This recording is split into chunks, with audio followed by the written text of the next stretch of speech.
मधुबनी वाली भौजी, दरभंगा वाली भौजी,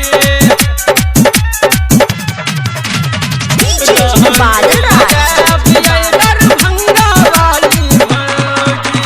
छोरी मोगी नाच छे गरदाउरा के, रंग अबीर गुलाल हुरा के, रंग अबीर गुलाल हुरा के। हाँ छोरी मोगी नाच छे गरदाउरा के, रंग अबीर गुलाल उड़ा के।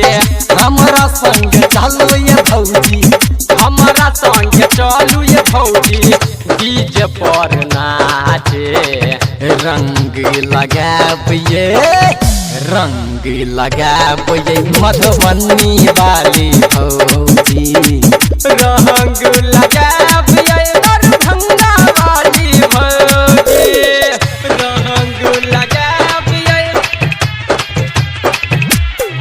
दरभंगा वाली भौजी, दरभंगा वाली भौजी। सब छौरी बता भेले मोगी बता, सब भांग पी के नहा चाहिए। आगा ससुर ठार पीछा भैंसुर ठार, केकरो बातों ने मानिए। ये भौजी सुनियो, सब छोरी बता भेले मोगी बता, सब भांग के ना चाहिए। आगू ससुर ठार पाछू भैंसुर ठार, ककरो बातों न मानिए। हमरा संग चलो ये भौजी, हमारा संग चलू ये भौजी, डीजे पर नाचे, डीजे पर नाचे।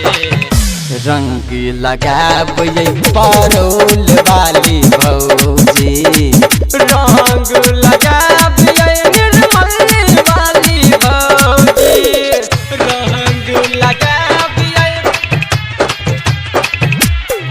दरभंगा वाली भौजी,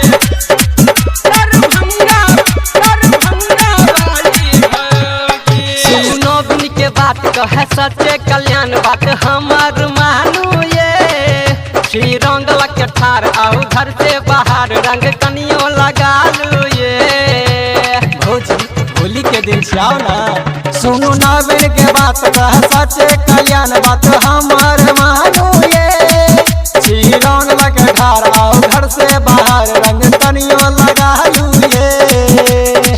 छोड़ दियो पुआ पूरी, छोड़ दियो पुआ पूरी, खेलू संगे होली, रंग लगाब ये, रंग लगाब ये माधेपुर वाली भौजी, रंग लगाब ये झंझारपुर वाली भौजी। लगा लियो ने ये अपना चोली में।